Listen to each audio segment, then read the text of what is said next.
A gente está hoje, dando mais um passo. Semana que vem, domingo de Páscoa, a gente termina essa nossa série falando sobre o convite da cruz. Por alguma razão não tocou aqui, mas tudo bem.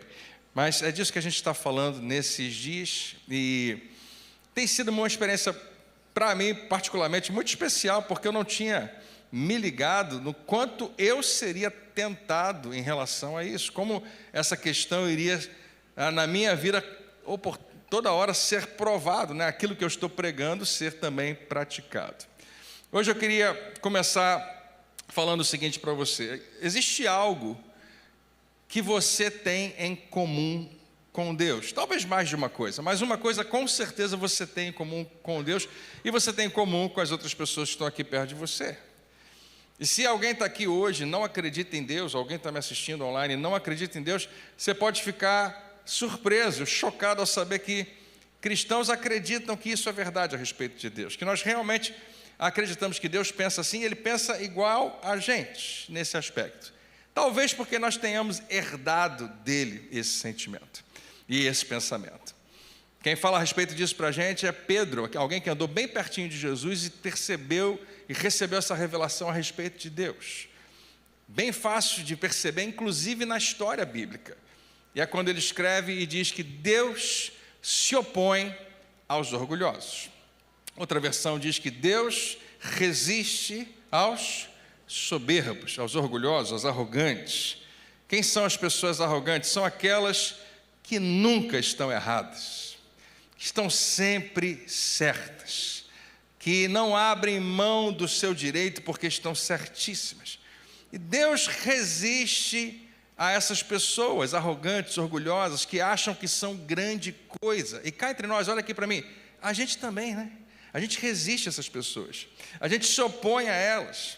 Você pode até trabalhar com uma delas, você pode até vender ou comprar de uma delas, você pode até morar com uma delas, mas você não gosta muito disso.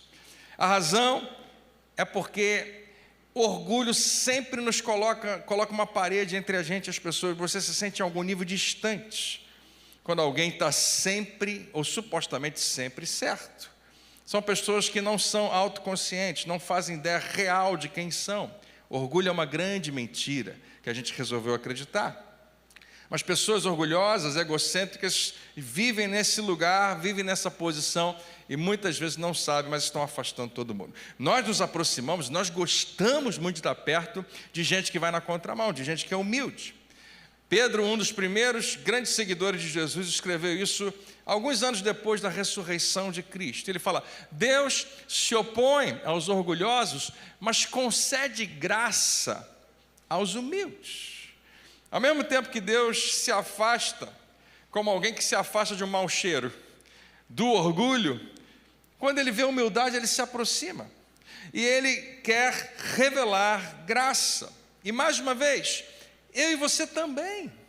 A gente tem muito mais facilidade. Eu sou muito mais propenso a dizer sim a um pedido humilde do que a uma exigência. Quem está comigo aí, diga amém. Deus se opõe, resiste aos orgulhosos, mas concede graça.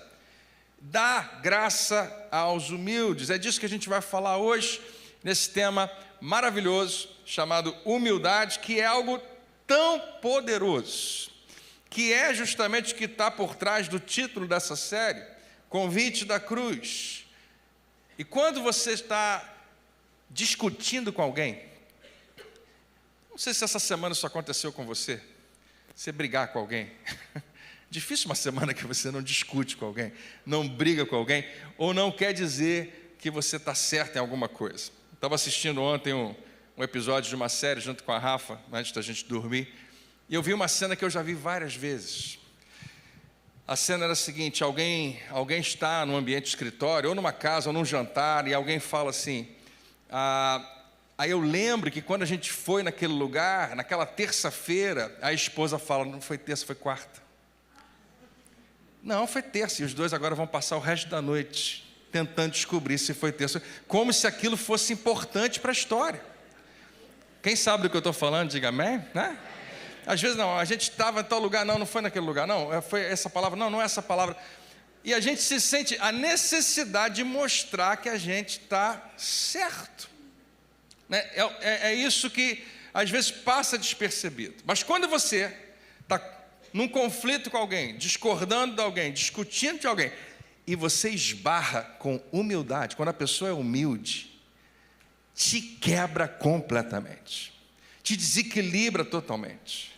Você espera que a outra pessoa vai ficar numa postura defensiva, vai recuar. Quando você briga, mas ao invés dela ir contra você, ela absorve o que você está falando. A humildade faz isso, absorve. Recebe sem problema, sem crise. Eu vou fazer uma pergunta que eu acho que eu sei a resposta. E é uma pergunta que talvez você nunca tenha parado para pensar nela. Talvez você nunca tenha feito. Porque ela não faz sentido, ela é contra-intuitiva. Mas é uma pergunta interessante. Alguma vez na sua vida, você já foi tentado a ser humilde? Uma tentação. Você sabe o que é tentação? É uma proposta que aparece para você, que você se sente muito na inclinação de fazer aquilo, é muita tentação.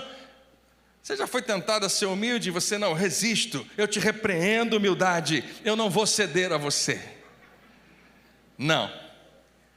Com certeza a resposta é não, porque humildade não é uma tentação a qual a gente resiste. Na verdade, é uma postura que nós deveríamos adotar. E a gente ama quando a gente vê humildade, mas raramente a gente busca humildade, o que é um tanto estranho. Mas eu vou repetir para você, nós gostamos de ver humildade em ação. Nós gostamos quando ela aparece na nossa frente, mas nós não buscamos isso na nossa vida na maior parte do tempo. Hoje a gente está na parte 3, como eu disse para você, semana que vem a gente encerra, falando sobre o convite da cruz, o ícone, a marca, o símbolo, a logomarca, se você quiser, do cristianismo. Não é uma taça de uma Copa do Mundo, não é uma medalha de ouro, não é uma espada, não é nem um escudo. O símbolo que revela alguém que é de Jesus, um cristão, é uma cruz. E é mais do que apenas um símbolo. A cruz é um convite não apenas para uma maneira de se acreditar, mas para uma maneira de se viver, uma maneira diferente de como o mundo vive, uma maneira alternativa. Não é uma maneira intuitiva, a gente não faz isso sem pensar, precisa ser intencional. E na superfície, quando você olha para alguém que adotou o caminho da cruz, que vai seguir Jesus, que vai realmente seguir Jesus, a maioria das pessoas vai achar que é tolice. O próprio Paulo vai falar disso para a gente. Vai dizer que é loucura. Uma tradução boa para os dias de hoje seria uma bobagem. Quem vai fazer isso? Frequentemente, quando eu ou você adotamos o caminho da cruz, a gente parece que saiu perdendo e alguém olha para a gente e faz assim com a cabeça. Não acredito que você fez isso. Abaixa a cabeça e pensa, por que alguém agiria assim? Ninguém deveria fazer o que você fez, você está fazendo algo louco, parece tolice, parece que você não está levando a vida a sério. Por isso, todos nós somos tentados a recusar esse convite. Um convite que na semana passada eu disse para você que é um poderoso convite. Convite para se viver pela aprovação de uma só pessoa. A minha tendência é querer a aprovação de todo mundo que eu puder. Eu quero a sua aprovação e da pessoa que está do seu lado. Especialmente eu quero a aprovação da minha esposa, dos meus filhos, do meu patrão, do meu empregado e das pessoas que estão ao meu redor. Em alguns casos eu preciso da aprovação dessas pessoas.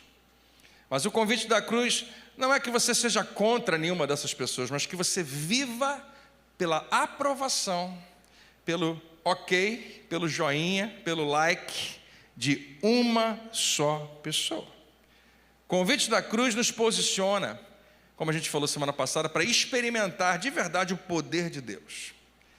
Não o poder de Deus de apenas realizar milagres, mas o poder de Deus que na nossa vida nos faz mais parecidos com Jesus e, você não está pronto para isso, coloca as outras pessoas antes de você. Coloca as outras pessoas em primeiro lugar e você assume o segundo ou qualquer outro lugar. É contracultural, não é o que a nossa cultura faz. não é o que a nossa sociedade aprendeu a fazer. E a igreja cristã, na sua maioria, quase todos os crentes que você conhece, nem sabem que esse convite realmente existe. Nem sabem. Para eles, cristianismo é uma decisão única de um dia que eu levantei a minha mão, recebi oração, agora eu sou de Jesus. E a partir de agora eu determinei na minha vida que sim, Jesus é o meu Salvador definitivamente. Eu nem postei, né? Você está tentado para a humildade, agora sim, bom. Jesus é o meu Salvador. Gente, não passei nada disso? Passei, né? Tá. Jesus é o meu Salvador e para muita gente a cruz é um símbolo que eu carrego. Me identifica de alguma maneira sim, mas parece um amuleto. Há pessoas que realmente acreditam que vale a pena ter uma cruz em algum lugar, ou no seu carro, ou na sua casa, para dar sorte, para ver se eu sou guardado. Você conhece, eu não vou pegar no pé de ninguém, mas gente que tem uma cruz e um pé de coelho e uma ferradura e reza para mais de um, porque se não der certo com um, o outro está de garantia. Continua olhando para frente, finge que não é com você. Mas a maioria dos cristãos que você conhece não levam realmente isso a sério. Eu fiz uma oração, eu fui batizado, agora Jesus é o meu Salvador. A cruz é só um símbolo, é só um amuleto. E nas últimas 2 semanas eu dei a você uma tarefa, e eu não sabia que eu ia precisar cumprir tanto essa tarefa. Mas eu acho que você também. Né? Talvez tenha pensado nisso, que quando você se encontrasse em desacordo com alguém, no trabalho, em casa, na escola, faculdade, onde quer que fosse, que você fizesse uma pergunta para você mesmo. Eu não sei se algum de vocês conseguiu fazer esse dever de casa, mas a pergunta era, como seria, não é para você fazer nada, era só para perguntar, como seria se eu escolhesse perder nessa situação? Mesmo eu sendo a pessoa certa, mesmo eu sendo a pessoa que chegou primeiro, como é que seria deixar a outra pessoa vencer, sair na frente, receber o crédito? Ela venceu, eu deixei ela vencer na verdade, mesmo que eu soubesse que eu é que tinha vencido. O meu argumento é melhor, a minha ideia não tem como alguém discutir, o que eu falei simplesmente é certo, por que a pessoa não entende? Mas eu escolhi deixar ela vencer o argumento. Eu cheguei primeiro, todo mundo viu que eu cheguei primeiro, mas ela quer o primeiro, então eu deixei ela ir primeiro. Pensar a respeito disso, mesmo que você não conseguisse agisse. Eu que tive a ideia, mas ela está dizendo que foi ela que teve a ideia. Ao invés de brigar em relação a isso, como é que seria se eu escolhesse perder e deixar outra pessoa fazer do jeito dela? Alguém teve essa tentação durante essa semana? Pensou a respeito disso? Algumas pessoas fazem assim para mim, só para eu saber. Graças a Deus. Que bom, 4 pessoas, a gente está indo bem. Semana que vem deve melhorar. O texto que eu quero ler com você hoje, ele é relatado, e é o único milagre, se você gosta dessas curiosidades, o único milagre que aparece nos 4 evangelhos, nos 4 relatos do ministério de Jesus. Quem sabe qual é o único milagre que aparece nesses 4 evangelhos? Muito bem, é a multiplicação de pães e peixes. É quando Jesus alimenta uma multidão de milhares de pessoas, mas contaram ali 5.000 homens. E eu não vou falar especificamente do milagre, mas do que acontece depois desse milagre. O que acontece imediatamente depois não é algo milagroso, mas é altamente educacional, instrutivo, quando a gente pensa no caminho da cruz. Porque o que vai acontecer logo depois da multiplicação dos pães e peixes, de uma multidão saciada e feliz com Jesus, é que Jesus vai receber mais uma vez a oferta de um reino. Vai receber a oferta de uma coroa, para se tornar o rei de Israel. E aqui está o que aconteceu. O cenário por trás é que João Batista havia sido decapitado recentemente pelo rei Herodes. Depois você vai descobrir lá a história por trás disso. Mas João, ele denunciou a corrupção que existia no governo. Ele denuncia a própria família real e muita coisa. E ele não tem medo de nada, de ninguém. Mas o resultado é que ele é preso, ele continua firme nas suas convicções. E Herodes não queria que ele fosse morto porque ia causar um rebuliço muito grande, uma confusão muito grande, mas acaba caindo numa armadilha e tem João Batista morto, decapitado. As pessoas que gostavam de João, e era muita gente na região da Judéia, da Galiléia, gostavam de João, ficaram furiosas, irritadas, e justamente na semana que eles estavam entrando, igual a nossa semana, a semana da Páscoa, o instinto nacionalista do povo, da nação de Israel, estava lá em cima, porque a Páscoa era a celebração do povo sendo liberto de uma escravidão, do povo sendo liberto de um jugo de uma outra nação. Eles estavam em algum nível da mesma situação, porque agora não era o Egito, mas era Roma que tomava conta de toda a nação. Então, o patriotismo está lá em cima, e agora um mártir, né, João, morre, e Jesus percebe que João faz, qual é a missão principal de João. Ele fala, eu vim preparar o caminho para o Messias, e ele aponta para Jesus um dia no Jordão e fala, eis o Cordeiro de Deus que tira o pecado do mundo. João morreu, para onde você acha que está todo mundo olhando agora? Todo mundo olhando para Jesus. O que ele vai fazer? Chegou a hora.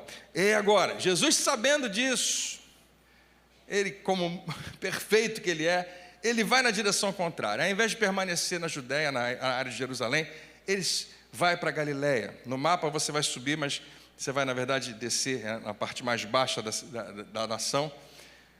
E João, ele já tinha anunciado o Messias, e agora Jesus, ao invés de seguir e manter-se ali na região, ele segue para o norte, para o mar da Galiléia. A Bíblia diz para um lugar solitário. Jesus quer ficar quieto. E qualquer pessoa, tem esse momento onde você trabalhou demais, você se entregou demais, você fez demais, você quer um pouco de paz. Mas rapidamente Jesus é localizado, e não poucas, mas milhares de pessoas se juntam para ver Jesus. Jesus olha para aquelas pessoas e faz uma analogia de que eles são um rebanho sem pastor. E se Jesus viesse hoje no Rio de Janeiro, em Jacarepaguá, e olhasse para toda a nossa vizinhança, ele talvez tivesse a mesma sensação. E aí Jesus faz o que ele faz, ele fica, ele não se afasta. Ele queria descansar um pouco, mas o povo está ali na sua frente. Sem querer me comparar em nenhum nível com Jesus, às vezes a gente faz isso, você faz isso, você está cansado, mas alguém precisa de você, você dá tempo para aquela pessoa. Jesus fica, ele ensina, e ele cura, e ele fica ali mais um pouquinho, e quando o sol começa a se pôr, ninguém vai embora. As pessoas permanecem lá. E aí os discípulos, que também estão cansados, vêm até Jesus e falam com ele. Mateus capítulo 14, verso 15. Os discípulos falam para Jesus, já é tarde, esse lugar é deserto. É só uma constatação, Jesus, né? O que você acha? Manda essa gente embora, a fim de que eles vão pelos povoados e ainda dá tempo de comprar alguma coisa para comer. E poderia ter agora, abrindo parênteses logo depois, dizer assim, e a gente pode finalmente descansar um pouco. Manda esse pessoal embora. E Jesus ouve aquilo e levanta os olhos e olha mais uma vez para toda aquela multidão e sente compaixão. E ele deve ter aberto um sorriso e dito, eu tenho uma ideia. Eles não precisam ir embora, não. Vocês vão dar comida para eles. Esse versículo fica escondido, às vezes, na nossa mente, porque parece que Jesus está preparando o milagre dele, mas ele realmente fala. Ele não fala, eu vou alimentar essa multidão. Jesus não fala assim, eu vou fazer um milagre. Ele fala, vocês. Porque os discípulos vão ser parte integrante e importantíssima desse milagre. Primeiro, eles é que vão promover a semente. Eles que vão atrás para descobrir o que tem. Vão encontrar 5 pães e 2 peixes. E eles é que vão partir e entregar para a multidão e ver a multiplicação acontecer. É como se Jesus dissesse, eu quero que vocês sejam os protagonistas agora do que vai estar acontecendo. Vocês vão dar a eles de comer. E o milagre acontece, eles realmente conseguem fazer isso acontecer. Toda a multidão, a Bíblia diz, é alimentada e saciada, eles estão fartos, comeram até não querer mais. E essa multidão enlouquece, eles ficam fascinados. Como que isso aconteceu? É um milagre gigantesco, e não é apenas um milagre. João vai dizer que é um sinal. Todo mundo olha para aquilo e fala, é ele. A gente está se aproximando da Páscoa, chegou a hora, João Batista estava certo, esse é o profeta que foi enviado por Deus, ele realmente deve ser o Messias, só pode ser, Ninguém faz isso. Ele fez o que um rei deveria fazer, alimentar o seu povo. E ele fez de maneira sobrenatural. Ele fez através do poder de Deus. Quem vai explicar isso? Mas eles estão fascinados, impressionados. João 6, verso 14 diz: os que viram esse milagre de Jesus disseram: de fato, esse é o profeta que devia vir ao mundo. E eu queria que você fosse para lá comigo agora, para esse deserto, terminado de comer o seu pão, o seu peixe, está tudo muito feliz, e você olhasse para Jesus e entendesse: esse é o grande momento de Jesus, se ele quiser aproveitar. Esse é a grande oportunidade que Jesus já teve até agora, de ter tanta gente. O índice de aprovação dele está lá em cima, se ele quiser aproveitar. E por alguma razão, na narrativa eles fazem questão de dizer 5.000 homens, sem contar as mulheres e crianças. Se quiserem contar todo mundo, é muito mais gente. Por que fazem questão de dizer 5.000 homens? Por causa da força que o homem tinha em relação à vida militar. 5.000 homens era aproximadamente uma legião romana, era o equivalente a um pequeno regimento, um pequeno exército romano. E eles pensam: é agora, a gente já está com todo mundo pronto. A gente tem daqui até Jerusalém uns 5 dias de viagem aproximadamente. A gente vai passando pelos povoados, a gente vai passando pelas cidades, e a gente vai arregimentando, recrutando mais gente. Vai ser 5, vai ser 10, vai ser 20. Quem sabe quando a gente chegar em Jerusalém tem 50.000 seguindo Jesus. Jesus chegou a hora. Você vai entrar e vai acabar com tudo. A situação começa a se tornar política. E muito interessante, Jesus ficou sabendo que queriam levá-lo à força para o fazerem rei. Você sabe o que eu estou falando? Quando uma multidão quer alguma coisa, a gente vai dar um jeito. Queriam pegar Jesus e dizer: Jesus, a gente precisa da sua liderança. Você vai ficar num lugar mais alto, todo mundo vai olhar para você, vai ficar em paz, vai ficar tranquilo, mas eu preciso. O que ninguém sabe, o que ninguém percebe, só Jesus, graças a Deus, percebe, é que uma tentação está acontecendo. Mais uma vez, agora invisível, o tentador se aproxima de Jesus e fala: aceita, aceita. Esse povo todo, milhares e milhares de pessoas vão seguir você. Você sabe o que é? Uma multidão toda olhando para você e dizendo assim: é você, é você, é você. Aceita Jesus. Eles vão seguir você até os portões de Jerusalém. Vai ser épico, vai ser glorioso. Sangue vai ser derramado, mas é assim mesmo. O caminho, o jeito do mundo, o caminho dos reis, os reinos desse mundo é assim. É o caminho da espada, onde os fins justificam os meios. Se é para chegar ao lugar que você tem que chegar, muita gente precisa morrer, que assim seja. E tá, os discípulos todos estão ali em volta, e Mateus, que está lá pertinho, também observa. Eu estou indo com João e Mateus o tempo todo. E Mateus fala o seguinte: logo em seguida, Jesus insistiu com os seus discípulos. Essa expressão não aparece toda hora. Insistiu. Por quê? Porque se você é um dos discípulos de Jesus, você não quer sair dali. Você vai pensar: chegou a hora, é agora. Você não quer, eu não posso não fazer parte do que está acontecendo.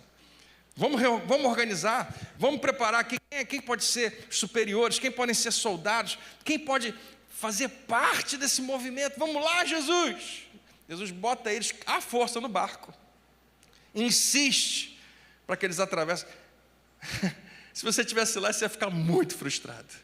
Não é possível que Jesus vai perder essa oportunidade.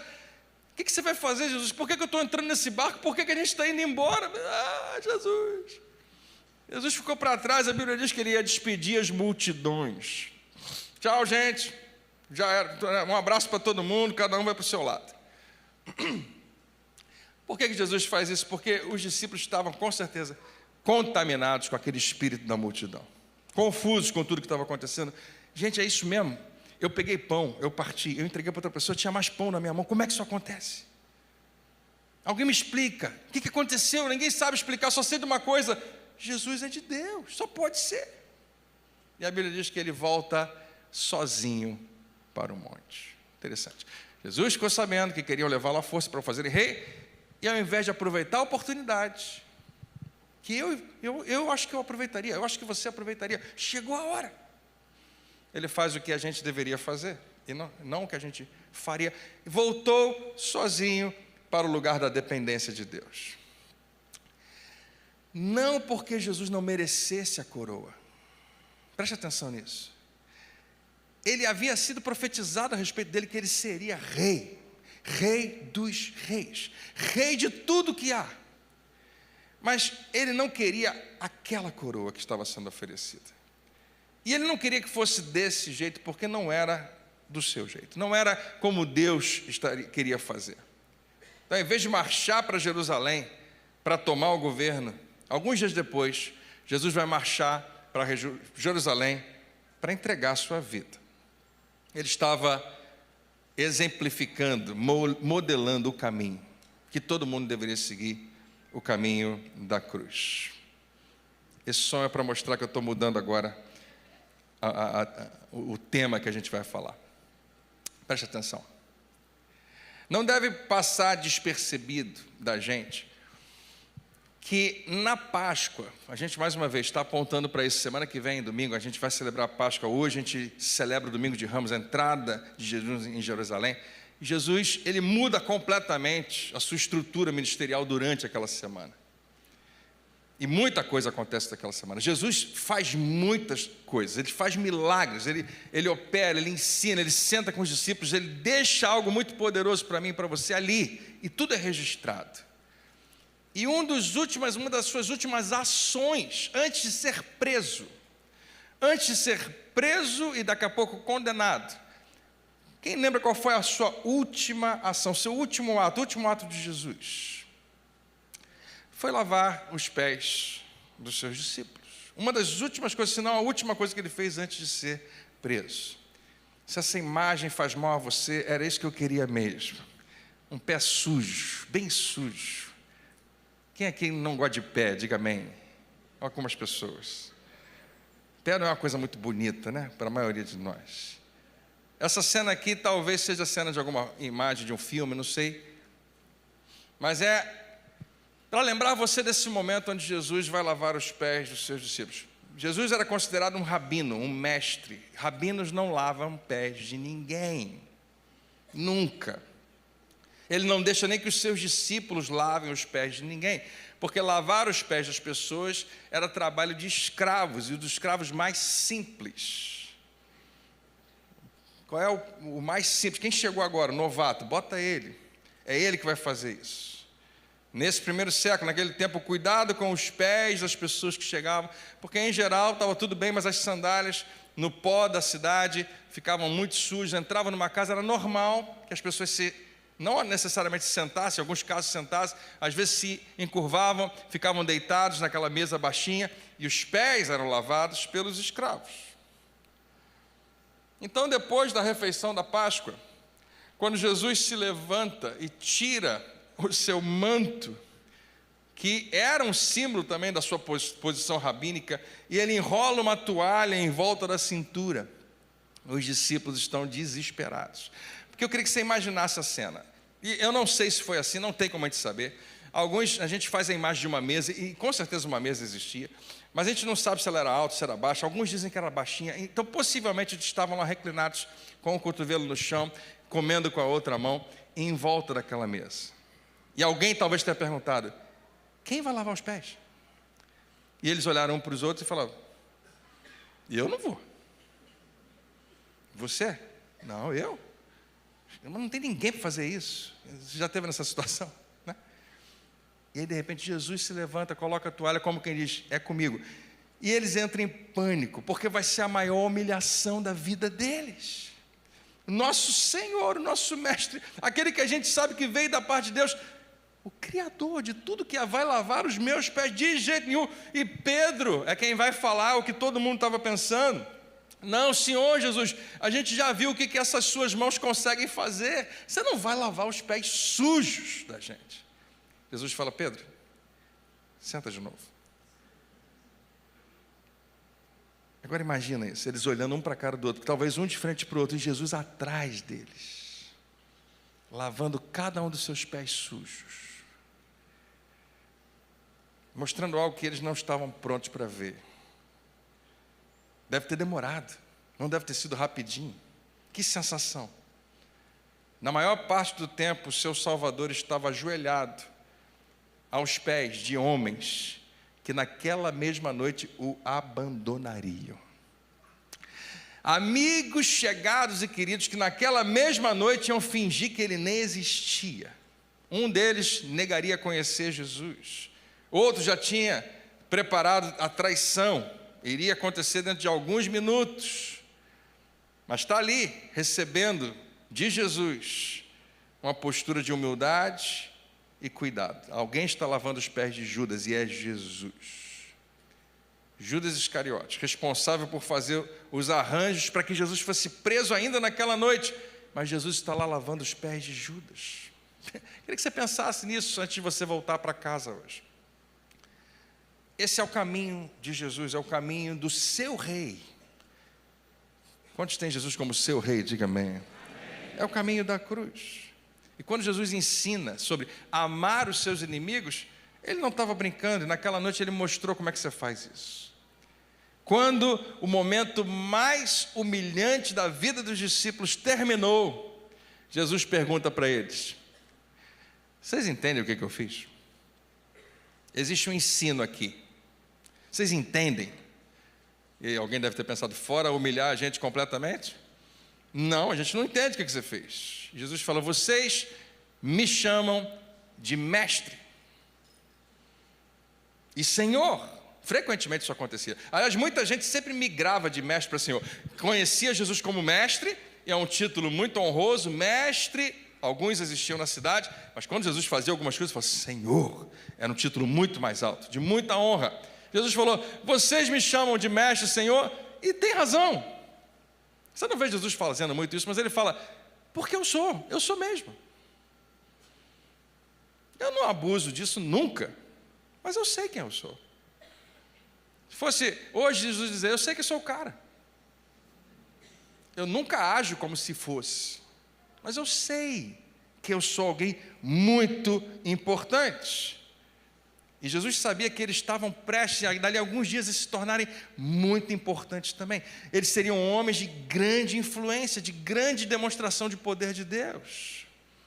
E olha aqui para mim, eu sei que aqui também tem pessoas assim. Eu sei que aqui existem pessoas que já tem gente que olha para vocês e sabe que você influencia a vida delas. Existem pessoas que admiram vocês. Existe gente que está sentada aqui e você talvez nem saiba, mas são pessoas que fazem diferença na vida de outros, muita diferença. Existem alguns, os caras, aqui também. E não tem problema nenhum nisso. Mas o que Jesus vai falar agora, vai falar para a gente. Não tem uma semana que passe que alguém chega para mim e fala: pastor, aí depois para e fala: não, pastor, não, bispo. O que está por trás disso? Eu quero respeitar, eu quero reverenciar, eu quero que o senhor sabe que eu reconheço o seu ofício. Eu sempre falo a mesma coisa: tá bom, querido, bispo, pode me chamar de André, não tem crise. Para eu parecer humilde, entendeu? Eu só achar que eu sou. Pode me chamar pelo nome. Mas a tentação que está sobre a minha vida, está sobre a vida de alguns de vocês também. Quando você se torna alguém que tem algum nível de influência, o que você faz? Jesus fala: eu lhes dei um exemplo a ser seguido. Façam como eu fiz a vocês. Eu, em amarelo, Jesus, fiz a vocês. Mentirosos, traidores, falsos. É o que Jesus está falando com eles. Eu quero que vocês, pelo resto da vida de vocês, façam pelos outros o que eu fiz por vocês. Pelo resto da vida, eu quero que vocês façam 3 coisinhas. Eu quero que vocês escolham. Eu quero que vocês arrisquem. Eu quero que vocês persigam. Humildade. Escolham, porque sempre vai ser uma escolha. Ninguém consegue obrigar você a ser humilde. Alguém pode tentar humilhar você, mas nunca vai conseguir obrigar você a ser humilde. É uma escolha pessoal. Arrisquem, porque sempre você corre risco. Eu não vou ser humilde porque vão pisar em mim. Se eu for humilde com a minha esposa, ela vai se aproveitar. Se eu for humilde com o meu marido, ele vai se aproveitar. Se eu for humilde com meus filhos, eles vão se aproveitar. Com o patrão, é arriscado. Claro que é arriscado. Jesus está falando, arrisca. E finalmente persigam, busquem, de verdade, intencionalmente. Não apenas que faça parte de vez em quando da sua vida. Hoje eu fui humilde. Não, seja algo que esteja o tempo todo na sua frente, no centro da sua vida. Seja intencional, escolha, arrisque, persiga a humildade. Cada tentação de ficar em segundo lugar, ou em último lugar, ou até mesmo de nem participar, aproveite cada tentação, ceda a cada tentação, procure ativamente oportunidades, o tempo todo. Essa mensagem não é popular, e alguns de vocês estão se contorcendo enquanto eu falo disso, mas procure o tempo todo oportunidade de fazer pelas pessoas o que ninguém esperava, mas principalmente o que os outros, as próprias pessoas não esperavam, que você, sendo você, no lugar que você ocupa, na pessoa que você é para eles, fizesse por eles, que são os últimos que merecem que você faça isso. Repetindo, faça pelos outros o que os outros não esperavam que você fizesse por eles. Não é o que a gente pensa todo dia, mas se você vai perseguir a humildade, esse é o caminho. Quem está dormindo, diga amém. Opa! O que torna essa história mais impressionante, eu estou terminando, e essa é a minha parte predileta, então preciso da sua atenção, é que alguma coisa acontece depois da ressurreição, que os discípulos não viram, enquanto estava essa cena toda da ceia acontecendo, mas Jesus aparentemente vai contar para João, e João vai escrever, depois de tudo ter acontecido, mencionando isso. Jesus deve contar algo para João, que naquele momento ele não contou, mas ele compartilha, que o que está acontecendo quando Jesus pega a bacia, a toalha, vai lá para o pé sujo dos homens e começa a lavar cada um deles, cuidadosamente, limpando aqueles pés, não é apenas a ilustração de algo que eles precisam fazer, não é apenas um exemplo que ele quer deixar, no sentido de que vale a pena servir as pessoas abaixo de você. Jesus também estava reagindo a algo que estava acontecendo dentro dele. Jesus também estava respondendo a algo. Quando a gente falou na última vez sobre o fruto do Espírito, você lembra que eu falei com você? Que o fruto, você não consegue escolher necessariamente que hoje você vai conseguir frutificar. Ele é uma reação. Hoje eu vou ser paciente. Espera um pouquinho para ver, vamos ver. Vamos ver o que vai acontecer. O fruto é uma resposta, é uma reação. Quando Jesus se levanta, depois de lavar os pés dele, ele não está apenas dando um exemplo para eles, mas ele está respondendo a algo. E aqui é sensacional. Olha o que Jesus vai falar mais tarde, registrado por João no seu relato do Evangelho. João 13, verso 3. Jesus, isso aqui é um versículo antes de Jesus lavou os pés dos discípulos. Olha que fantástico. Jesus sabia talvez o tempo todo, mas nesse momento ficou muito claro para ele. Jesus sabia que o Pai lidera a autoridade. Você sabe que tem pessoas na igreja que às vezes me pegam no final do culto, em algum momento, quando eu estou mais frágil, falam, pastor, bispo, posso fazer isso, isso, isso? Aí eu estou cansado, eu falo, pode. Aí agora a pessoa tem livre, né, acesso. Qualquer pessoa que fala, não, o bispo falou que eu posso. Eu tenho autoridade delegada na minha vida. Alguém que parece que manda alguma coisa, diz que eu posso fazer. Agora multiplica por 1 bilhão. Jesus sabia que o Pai, Deus, Criador de tudo que há, lidera a autoridade. Sobre o que, Jesus? Sobre todas as coisas. Você vai ver ele falando sobre isso na grande comissão. Toda autoridade me foi dada, no céu e na terra, em tudo. Sabia que o Pai lhe dera autoridade sobre todas as coisas, e que viera de Deus. Eu sei de onde eu vim, eu sei quem é o meu Pai. De fato, ninguém precisa mais me convencer disso. E voltaria para Deus. Nesse momento onde Jesus tem total, uma consciência plena, está cheio, está encharcado desse entendimento, que é elevado, que é real de quem ele era mesmo. Ele sabia, todo o poder está nas minhas mãos. É como se o pai chegasse para ele e falasse: filho, está aqui a chave, tudo teu. O que você faria com esse tipo de poder? João escreve: sabendo disso tudo aqui, Jesus faz o seguinte: levantou-se da mesa, tirou a capa, enrolou uma toalha na cintura, depois derramou a água numa bacia e começou a lavar os pés, enxugando-os com a toalha que estava em sua cintura. No momento em que ele mais teve certeza de todo o poder e autoridade que ele tinha, o que ele faz? Ele assume a forma de servo. Olha aqui para mim. E se a gente decidisse viver assim? E se a gente servisse desse jeito? Pais, quantos pais, homens tem aqui? Digo amém. E se a gente fosse pai desse jeito? Mães. E se você fosse mãe assim? E se a gente liderasse desse jeito? E se a igreja adotasse isso como seu modo de operação? Será que faria muita diferença no mundo? Eu digo para você, já mudou o mundo uma vez, mudaria outra vez. Resposta imediata no momento em que ele tem plena convicção de todo o seu poder e a sua autoridade. Eu amo essa expressão, imediatamente. Ele foi lavar os pés de homens covardes, mentirosos e traidores, que horas depois vão abandonar Jesus. E ele é preso, e açoitado, torturado, cuspido. Jesus, a quem o Pai havia dado toda a autoridade, mais uma vez se recusa a usar o seu poder para seu próprio benefício. Ele podia se livrar daquilo rapidamente, ele escolhe usar tudo aquilo para o nosso benefício. Por todas as estimativas do mundo, Jesus aparentemente perdeu. Eles não entendiam e não entenderam, ninguém entende, até depois da ressurreição. Jesus não é contra vencer. Jesus não diz: não, a gente tem que ficar perdendo, não é isso.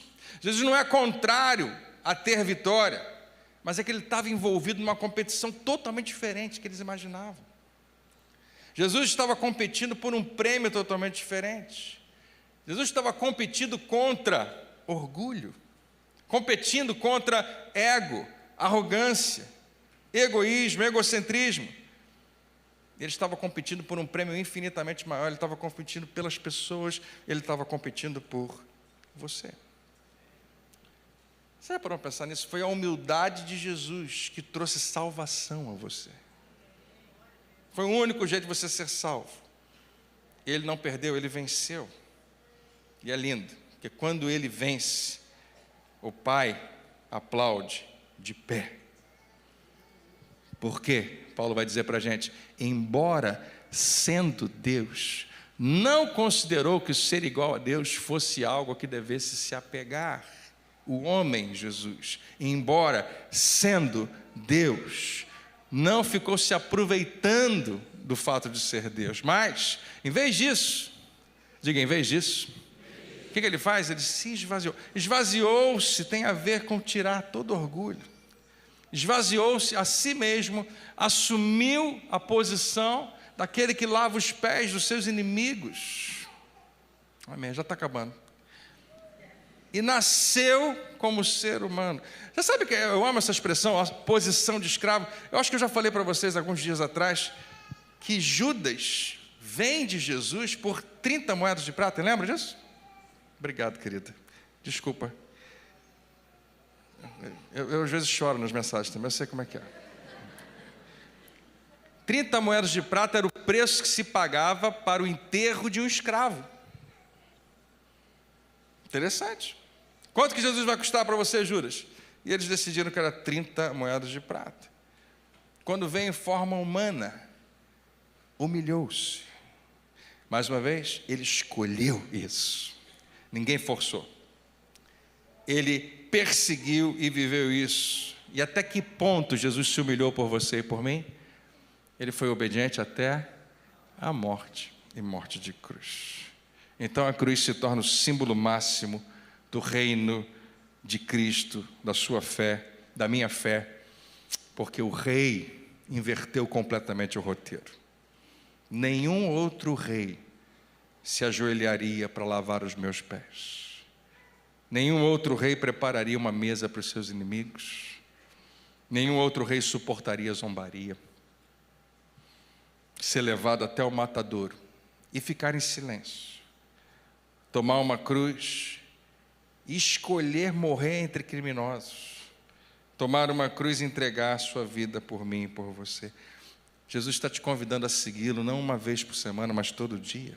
Abraçar o seu caminho, dizer sim ao seu convite e segui-lo pelo seu poderoso caminho, o caminho da cruz. Se você disser sim, você vai descobrir alguns pés para você lavar.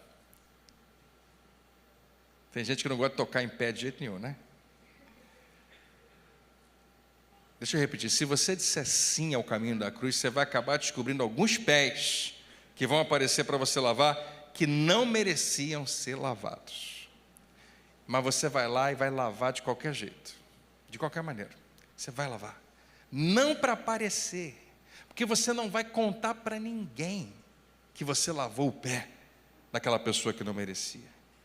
O caminho da cruz é o caminho da humildade. Naquele momento você está fazendo isso para a audiência de uma só pessoa, não para que todo mundo fique sabendo. São nesses momentos que a nossa vida é transformada. Então hoje, antes de você voltar para casa, eu vou te deixar só com essa pergunta: como seria perseguir a humildade para você? Como seria dar mais um passo nessa direção? Não simplesmente responder humildemente, mas perseguir. E eu não consigo responder isso para você. Mas se você fizer essa pergunta de fato, for honesto em tentar responder, se você se permitir ser tentado pela humildade, você vai ver algo novo.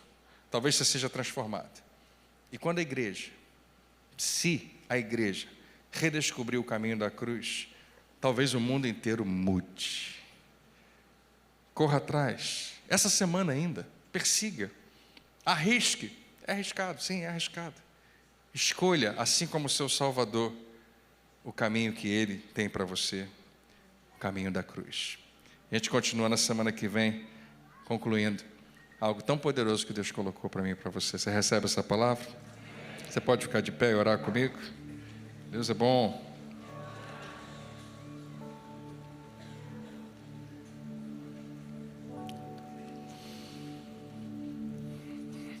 Jesus está falando para os seus discípulos: a hora que vocês acharem que vocês são o cara, procura um pé para você lavar.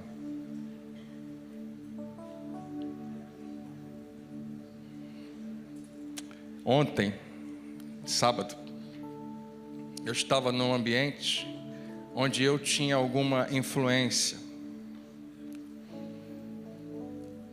E existiam pessoas que, o tempo todo, qualquer coisa que eu peço, elas fazem. É muito engraçado, porque é uma posição boa, graças a Deus, traz responsabilidade. Sinto muito abençoado e procuro servir da melhor maneira possível. Mas é engraçado porque quando você é o chefe, suas piadas são engraçadíssimas. Todo mundo acha engraçado, né? Às vezes eu só dou uma ideia e já tem alguém fazendo. Eu falei: meu Deus, não era para fazer nada, era só uma ideia. Mas as pessoas querem fazer. Eu estou contigo, André, estamos fazendo junto. E ontem eu dei uma, entre aspas, uma ordem a uma pessoa para fazer algo muito simples. Eu achei que eu tinha sido claro e eu repeti a mesma ordem. E o tempo passou e a pessoa não fez algo muito simples, não fez. E aquilo me incomodou. Eu sou o bispo. Por que não me atendeu? E eu lembrei, não, né? Esses dias Deus está falando muito comigo. Como que seria escolher perder? Hoje, o que Deus coloca no meu coração é: André, toda vez que você achar que você é alguma coisa, trata de achar um pé para você lavar. E quem sabe, além de mim, outras pessoas precisam ouvir isso também hoje. Porque tinha alguma coisa dentro de mim, e tem alguma coisa dentro de mim que me diz que eu tenho direito. Poxa, não foi do nada que eu cheguei aqui, percorri um longo caminho, muita coisa. Tudo bem, se você é alguma coisa, amém, parabéns. Mas coloca isso em contraste com quem Jesus é. Coloca isso do lado dele, para ver qual é o teu tamanho realmente. Ele, a Bíblia diz, ele fala assim: mesmo o Filho do Homem, o Salvador da humanidade, não veio para ser servido, mas para servir e dar a sua vida em favor de muitos. Queridos, a humildade não é apenas o que já é maravilhoso, não é apenas imitar Jesus. A humildade é algo muito poderoso. A humildade salva famílias. A humildade salva empregos. A humildade pode salvar um monte de coisa na sua vida. É extremamente poderoso. A humildade parece que você está saindo perdendo, mas é uma das maiores vitórias da nossa vida. Você foi salvo. Quem comprou a sua salvação, comprou por causa da humildade de um homem. Não teria jeito. Se depois da multiplicação dos pães, Jesus dissesse assim: me dá uma espada, me dá um cavalo, vamos embora, eu e você não estaríamos aqui.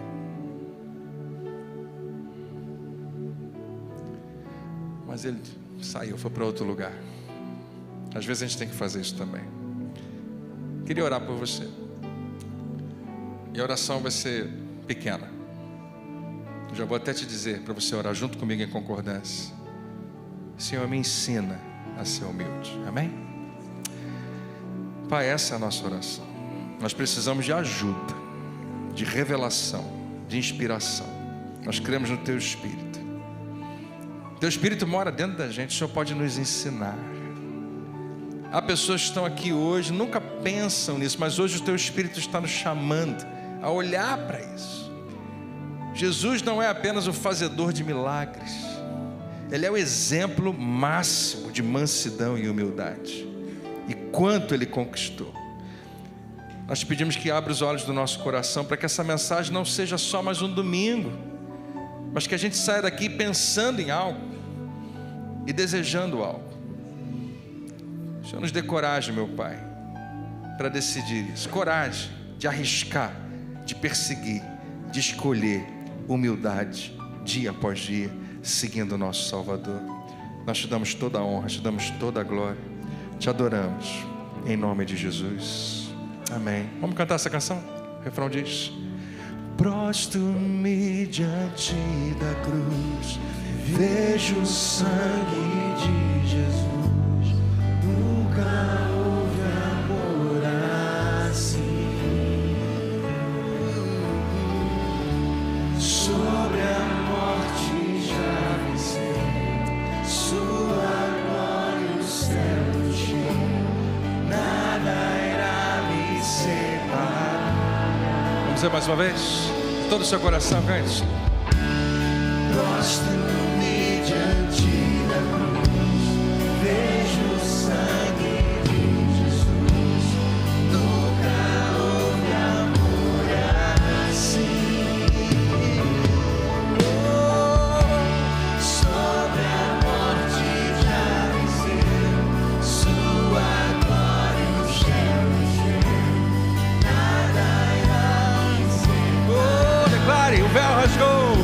O véu rasgou, o caminho abriu. Ele declarou: o